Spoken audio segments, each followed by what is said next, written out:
Allahu Akbar, Allahu Akbar, Allahu Akbar, Allahu Akbar, Allahu Akbar, Allahu Akbar, Allahu Akbar, Allahu Akbar, Allahu Akbar, Allahu Akbar kabira, walhamdulillahi kathira, wa subhanallahi bukratan wa asila. La ilaha illallah wa la na'budu illa iyyah مخلصين له الدين ولو كره الكافرون. لا إله إلا الله وحده صدق وعده ونصر عبده وأعز جنده وهزم الأحزاب وحده. لا إله إلا الله والله أكبر، الله أكبر ولله الحمد. الحمد لله، الحمد لله الذي ألف بين قلوبنا فأصبحنا بنعمته إخوانا. الحمد لله، الحمد لله الذي أرسل رسوله بالهدى ودين الحق ليظهره على الدين كله ولو كره المشركون. أشهد أن لا إله إلا الله وأشهد أن سيدنا محمد رسول الله. اللهم صل على سيدنا محمد وعلى آله وأصحابه وأنصاره وجنوده ومن تبعهم بإحسان إلى يوم الدين. فقال الله تعالى في كتابه الكريم: رب هب لي من الصالحين، فبشرناه بغلام حليم. أما بعد، فيا عباد الله، أوصيني نفسي وإياكم بتقوى الله، فقد فاز المتقون. قال الله تعالى في القرآن الكريم: أعوذ بالله من الشيطان الرجيم. يا أيها الذين آمنوا اتقوا الله حق تقاته ولا تموتن إلا وأنتم مسلمون. صدق الله العظيم. الله أكبر، الله أكبر، الله أكبر ولله الحمد. Jamaah salat Idul Adha Masjid Al-Muhajirin Pondok Kopi yang dimuliakan oleh Allah Subhanahu wa taala. Mengawali khutbah pagi yang berbahagia ini, khatib berwasiat kepada diri khatib sendiri dan para jamaah sekalian, marilah kita bersama-sama meningkatkan ketakwaan kita kepada Allah Subhanahu wa taala dengan sebenar-benarnya takwa. Dengan cara apa? Yaitu dengan cara menjalankan segala perintah Allah dan juga menjauhi segala larangan Allah Subhanahu wa taala. Jamaah salat Idul Adha yang dimuliakan oleh Allah Subhanahu wa taala. Hari ini gema takbir berkumandang memenuhi langit, bersahut-sahutan tiada henti. Hati siapakah yang tidak tergetar mendengar keagungan dan kebesaran Allah terus-menerus dilantunkan oleh lebih dari 1,5 miliar manusia di seluruh pelosok bumi. Takbir itu terus bergema dan menggelegar, sambung menyambung dari satu negeri ke negeri yang lain. Hanya hati yang telah mengeras sebagai batu yang tidak merespon dengan amat positif salah satu tanda-tanda kebesaran Allah ini. Allahu Akbar, Allahu Akbar, Allahu Akbar, walillahil hamd. Jamaah salat Idul Adha yang dimuliakan oleh Allah Subhanahu wa taala. Setiap kali sampai pada momen Idul Adha, kita diingatkan kembali akan kisah agung keluarga Nabi Ibrahim alaihissalam. Kisah penuh teladan bagi segenap manusia sepanjang zaman. Kisah yang telah dengan amat indah Allah rekam dalam Al-Quran surat As-Saffat ayat 100 dan selebihnya. Kisah keluarga Ibrahim telah menjadi legenda sejak lebih dari 5.000 tahun silam. Inilah kisah keluarga teladan, keluarga yang telah berhasil membangun dan menanamkan tauhid pada segenap sendi-sendi kehidupan. Ibrahim, Sayyidah Hajar, Ismail adalah potret anggota keluarga sempurna dalam pengabdian dan penghambaan kepada Allah Subhanahu wa taala. Setiap individu dalam keluarga utama ini benar-benar menunjukkan kualitas ultra primanya dalam bertauhid secara murni dan luar biasa. Sejak kita anak-anak, kisah keluarga ini sudah begitu akrab. Di sekolah para guru menceritakannya, di surau, langgar, musola-musola, para ustadz dan guru ngaji mengisahkannya. Seperti baru kemarin, kisah berusia ribuan tahun itu disampaikan kembali kepada kita. Kita masih ingat bagaimana Ibrahim alaihissalam teramat sangat merindukan anak. Di usianya yang sudah renta, Allah belum juga menganugerahi keturunan baginya. Di usia yang sudah renta juga, istrinya tidak kunjung menunjukkan tanda-tanda kehamilan. Buat Nabi Ibrahim alaihissalam, anak bukanlah sekadar pelanjut keturunan. Bagi sang Khalilullah atau kekasih Allah ini, anak juga sekaligus pewaris risalah kenabian. Berapa lama di antara kita yang menanti kehadiran si buah hati dalam keluarga? Ada yang 5 tahun, 7 tahun, 2 tahun, 12 tahun, atau bahkan mungkin 15 tahun. Kemudian suasana seperti apakah yang mewarnai kehidupan keluarga tanpa tangisan sang bayi? Pasti jawabannya adalah sepi, sunyi. Sepertinya hari demi hari berlalu berselimut suram dan muram. Hampir pasti hari-hari seperti itulah yang dijalani pasangan Nabi Ibrahim alaihissalam dan istrinya Sayyidah Sarah. Namun Ibrahim tidak putus-putusnya terus berdoa kepada Allah agar dikaruniai keturunan. Rabbi habli minas salihin, Rabbi habli minas salihin, Rabbi habli minas salihin. Rabbi, wahai Tuhan kami, habli, anugerahkanlah kepada kami keturunan minas salihin, yang termasuk dari orang-orang yang soleh. Alhamdulillah, sejarah akhirnya mengabarkan melalui Sayyidah Hajar, Allah menganugerahi Ibrahim alaihissalam keturunan. Lahirlah Ismail, bayi laki-laki yang telah teramat lama didamba.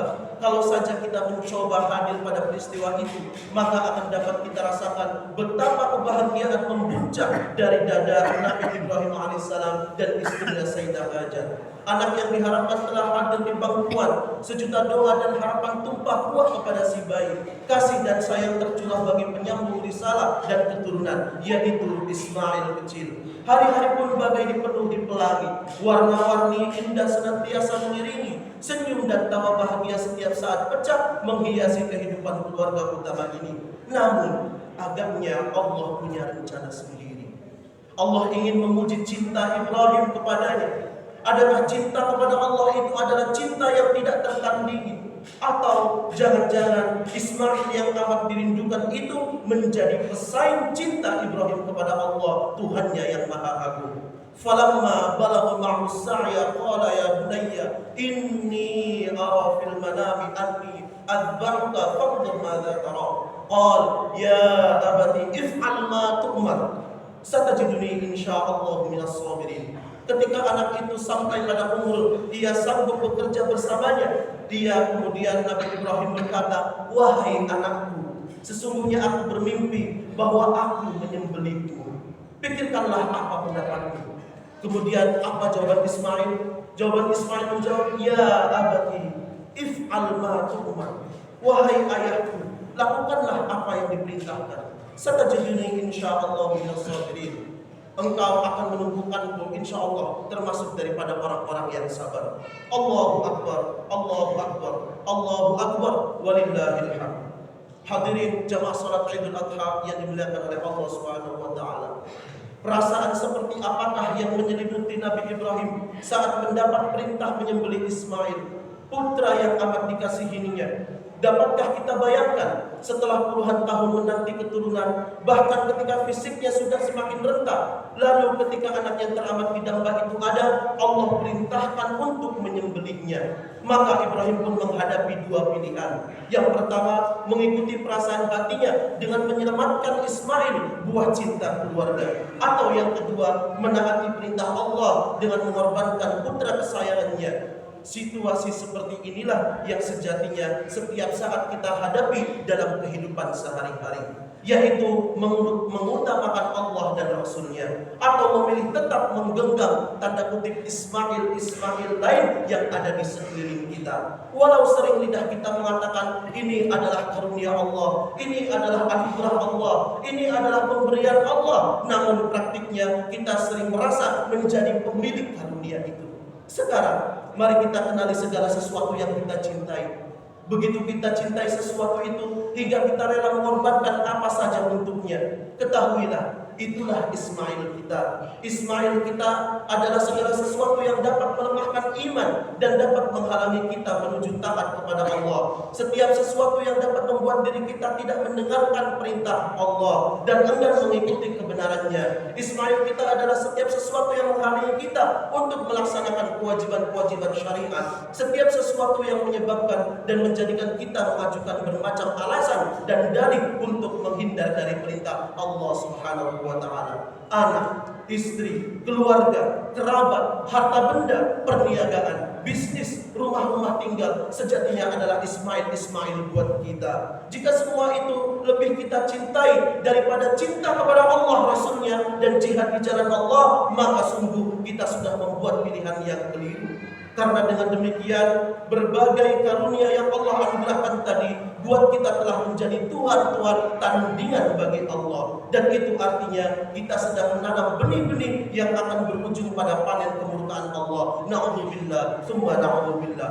Qul in kana aba'ukum wa abna'ukum wa ikhwanukum wa azwajukum wa 'ashiratukum wa amwal iqtaraftumuha wa tijaratun takhshawna kasadaha wa masakin tardawnaha ahabba ilaikum minallahi wa rasulih wa jihad fi sabilih fatarabbasu hatta ya'tiallahu bi amri wallahu la yahdil qaumal fasiqin. Katakanlah wahai Nabi Muhammad, jika bapak-bapakmu, anak-anakmu, saudara-saudaramu, pasangan-pasanganmu, keluargamu, harta kekayaan yang kamu usahakan dan perniagaan yang kamu khawatirkan kerugiannya, serta tempat tinggal yang kamu sukai lebih kamu cintai daripada Allah dan Rasulnya dan daripada berjihad di jalannya, tunggulah sampai Allah mendatangkan keputusannya.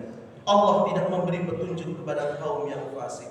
Allahu Akbar, Allahu Akbar, Allahu Akbar, walillahil hamd.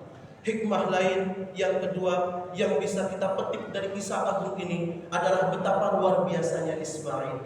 Sebagai seorang pemuda yang telah tumbuh dengan segala potensinya, yang masa depan gemilang menantinya, Ismail telah menunjukkan kualitas jauh di atas rata-rata. Tauhid telah terpatri dengan sangat kokoh di dadanya.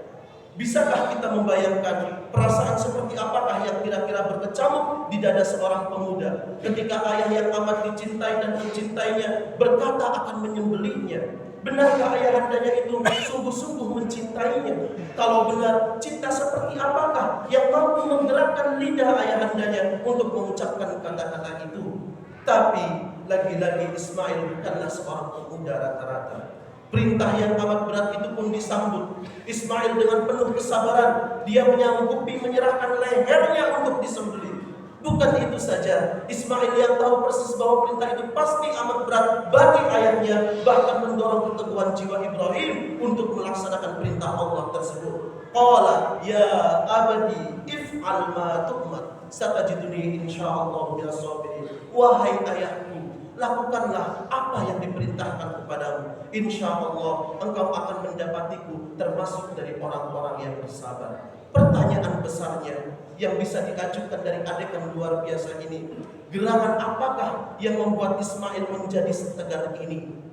Menu apakah yang setiap hari mengisi kepala dan dadanya sehingga dia bisa dengan rela menyerahkan lehernya untuk disembelih oleh ayahnya? Pendidikan seperti apa yang bahkan membuat Ismail juga meneguhkan hati ayahnya agar tidak ragu-ragu melaksanakan perintah Allah Subhanahu wa taala? Tentu saja kehebatan Ismail itu bukanlah sesuatu yang instan, apalagi simsalabim abrahadabra. Keluar biasaan Ismail adalah buah dari pendidikan dan bimbingan dari seorang ibu yang juga sangat luar biasa. Inilah peran dahsyat dari Sayyidah Hajar, perempuan yang telah dipilih oleh Allah Subhanahu wa taala untuk mendampingi Nabi Ibrahim alaihissalam dan melahirkan keturunan para nabi. Dia telah mampu membentuk bayi merah Ismail yang ditinggalkan suaminya di tengah padang gersang tak berpenghuni menjadi anak muda istimewa. Hajar telah sukses mentransformasikan menjadi anak muda istimewa dengan kesalehan, kesabaran, kepasrahan dan ketakwaannya kepada anak yang amat dicintainya. Dan proses transformasi itu berlangsung setiap hari, setiap detik, dan juga setiap saat. Kemudian pertanyaannya, bagaimanakah dengan pemuda-pemuda kita hari ini? Adakah mereka mewarisi kedahsyatan Ismail? Adakah mereka mewarisi kesalahan Ismail? Adakah mereka mewarisi kealiman Ismail? Adakah mereka mewarisi kesabaran Ismail? Adakah mereka mewarisi ketegaran Ismail? Adakah mereka mewarisi ketabahan Ismail? Sayang sekali, terkadang yang kita lihat justru sebaliknya. Sebagian besar anak-anak muda kita, pelajar dan mahasiswa kita, hari-harinya dipenuhi dengan berbagai perilaku yang memprihatinkan. Kita dengar di berita-berita dan media sosial tawuran antar pelajar, penyalahgunaan narkoba, dan mohon maaf terkadang seks bebas telah menjadi konsumsi harian mereka. Pada data-data yang tersaji tentang perilaku anak-anak muda kita sungguh membuat miris. Kita sering melihat berita yang memprihatinkan serta perlakuan pemuda kita di media sosial. Apa yang terjadi dengan pemuda-pemudi kita? Kenapa ini bisa terjadi? Benarkah anak-anak muda itu nakal, kurang ajar, tidak bermoral, dan berakhlak rendah? Sudah berapa lama ini semua terjadi? Semestinya bukan pertanyaan-pertanyaan bernada kecaman seperti itu yang kita sorongkan. Pertanyaan yang seharusnya diajukan adalah di mana saja selama ini kita, para orang tua, guru, dan pemerintah berada. Apa yang telah kita lakukan dan berikan kepada anak-anak kita? Sebagai orang tua, bukankah selama ini nyaris tidak ada apapun yang kita berikan kepada anak-anak itu? Kita sudah merasa menuntaskan kewajiban jika sudah menjejali mereka dengan aneka hadiah dan kebutuhan fisiknya. Pertanyaannya, adakah perhatian dan kasih sayang kita masih tercurah kepada mereka? Bagaimana dengan waktu dan kebersamaan di rumah dan keluarga? Masihkah kita sholat berjamaah dan membaca Al-Quran bersama mereka? Dan di atas semua itu, masih adakah teladan yang kita tunjukkan kepada anak-anak itu? Bukankah di rumah kita telah menjadi para diktator bagi anak-anak kita? Kita melarang mereka melakukan ini dan itu, namun pada saat yang sama kita tetap saja asyik dengan larangan tersebut. Para ayah melarang anak-anaknya merokok, sementara di sela-sela jemarinya terselip rokok yang masih mengumpulkan asap. Para ibu menyuruh anak-anaknya belajar dan melarang mereka menonton TV atau bermain gadget dan sosial media, sementara dia sendiri asyik duduk di sofa sambil matanya tidak lepas dari sinetron ataupun gadget dan sosial media. Para guru di sekolah mengajarkan moral kepada para siswanya, sementara berbagai kecurangan terus dilakukan. Tidak disiplin dengan kehadiran yang membuat anak-anak gaduh di kelas, sibuk mencari tambahan di luar kelas, hingga kualitas pengajaran terus-menerus merosot. Para kepala sekolah sibuk mengutak-atik anggaran bantuan operasional sekolah untuk kepentingan sendiri. Para pejabat publik di eksekutif, legislatif, dan juga yudikatif yang digaji dengan uang rakyat tidak lagi memikirkan dan bekerja dengan sungguh-sungguh agar rakyatnya sejahtera dan tercerahkan. Mereka justru sibuk bermanuver untuk melanggengkan jabatan, untuk menumpuk harta dan kekuasaan. Teladan telah menjadi barang amat langka di negeri ini. Anak-anak kita tidak lagi bisa menemukan contoh hidup sederhana, arif, santun, dan penuh kasih kepada sesama yang bisa ditiru. Yang ada, setiap hari mereka dijejali dengan budaya hedonis, konsumtif, koruptif, dan manipulatif. Dan semua hal buruk itu setiap saat dipertontonkan dengan sangat telanjang oleh para orang tua di rumah, guru di sekolah, dan para pejabat di kursi-kursi kekuasaannya. Allahu Akbar, Allahu Akbar, Allahu Akbar, walillahil hamd. Jamaah salat Idul Adha yang dimuliakan oleh Allah Subhanahu wa taala. Kalau kita ingin memiliki anak seperti Ismail, maka dengan sendirinya diperlukan seorang bapak seperti Ibrahim. Tentu saja tidak 100% seperti Ibrahim, mungkin cuma 50%, 25%, 10%, bahkan mungkin 1% dari kualitas Nabi Ibrahim. Juga kemudian ketika kita ingin mempunyai anak seperti Ismail, juga memerlukan seorang ibu seperti Sayyidah Hajar. Tentu saja tidak 100% juga seperti Hajar. Cukup 50%, 25%, 10%, atau bahkan 1% dari kualitas Bunda Hajar. Pertanyaannya sekarang, seberapa persenkah kita sebagai ayah dan suami zaman ini dari Ibrahim? Apakah ada tanda-tanda Bunda Hajar pada istri dan para ibu di rumah tangga kita sekarang? Di manakah kita bertemu jodoh yang kemudian berlanjut pada pernikahan dan keluarga? Jangan pernah berharap di rumah kita akan hadir anak-anak sekelas Ismail kalau kita sendiri sebagai orang tua tidak mewarisi keutamaan Ibrahim dan Hajar. Sebagai kepala keluarga, sudahkah kita hanya memberi nafkah anak dan istri dengan harta yang halal? Adakah rupiah yang kita bawa pulang benar-benar bersih dari unsur haram? Sah dan halalkah kelebihan penghasilan di luar gaji yang kita berikan kepada anak istri dalam bentuk nafkah, rumah, villa, tabungan dan deposito, saham dan obligasi, mobil dan harta benda yang lain? Ibu seperti apakah yang mampu melahirkan dan membimbing anak-anaknya seperti Ismail? Atau ibu yang bagaimanakah yang memiliki surga di bawah telapak kakinya? Al-jannatu tahta aqdamil ummahat. Ada satu sahabat yaitu Muawiyah bin Jahimah. Beliau pernah mendatangi Rasulullah SAW, kemudian bertanya, "Ya Rasulullah, aku ingin ikut dalam peperangan, tapi sebelumnya aku minta pendapat engkau." Kemudian Rasulullah bertanya, "Apakah kamu masih punya ibu?" Kemudian dia menjawab, "Punya." Kemudian Rasulullah bersabda, "Jagalah ibumu, karena sesungguhnya surga itu di bawah kedua telapak kakinya." Pesan yang ingin disampaikan di sini adalah hanya para ibu utama dan mulia yang mampu menyediakan surga di bawah telapak kakinya. Dan para ibu itu juga tidak sendiri pastinya. Mereka harus didampingi para suami yang saleh, yang memurnikan tauhidnya sesuai dengan millah Ibrahim yang hanif. Di tangan para orang tua seperti inilah kelak akan lahir dan terbentuk anak-anak yang berakhlak mulia, generasi muslim yang juga memegang tauhid dengan teguh dan istiqomah. Maka kesimpulannya pada khutbah kali ini yaitu adalah tujuan tertinggi dari manusia yang ada pada doa Nabi Ibrahim. Rabbi habli minas salihin. Kata Nabi Ibrahim, "Ya Allah, wahai Tuhan kami, Rabbi habli, anugerahkanlah kepada kami anak minas salihin, yang termasuk daripada orang-orang soleh." Nabi Ibrahim meminta anak yang soleh, bukan anak yang pintar, bukan anak yang kaya raya, bukan anak yang punya jabatan luar biasa, bukan anak yang punya pangkat setinggi langit. Karena apalah arti anak kaya, anak berpangkat dan jabatan, anak yang pintar tapi mereka tidak soleh? Karena itu kata kuncinya adalah anak soleh. Untuk mewujudkan anak yang soleh tentu bukan hal yang sangat mudah. Setidaknya untuk mengakhiri khutbah ini, khotib menyimpulkan tiga hal untuk mendapatkan anak yang soleh. Yaitu yang pertama adalah peran keluarga. Keluarga adalah hal utama dan pertama dalam mewujudkan anak yang soleh. Yang kedua adalah memberi keteladanan atau uswah pada anak-anak kita. Bagaimanapun keteladanan merupakan dakwah yang sangat manjur dalam mengarahkan anak-anak kita. Dan yang terakhir atau yang ketiga adalah kumpulkan anak-anak kita dengan teman-teman yang baik atau teman yang soleh atau solihah. Demikian khutbah yang bisa saya sampaikan. Apabila ada kata yang kurang berkenan, mohon dibukakan pintu atas segala kekurangan. Dan terima kasih atas segala perhatian. Akhirul kalam, a'udzubillahi minasyaitonir rajim. Bismillahirrahmanirrahim. Inna a'tainakal kautsar, fasholli lirabbika wanhar. Inna syani'aka huwal abtar. Barakallahu li wa lakum fil Qur'anil azim. Wa nafa'ani wa iyyakum bima fihi minal ayati wa dzikril hakim. Wa taqabbala minni wa minkum tilawatahu. Innahu was-sami'ul 'alim. Fastaghfiruhu innahu huwal ghafurur rahim.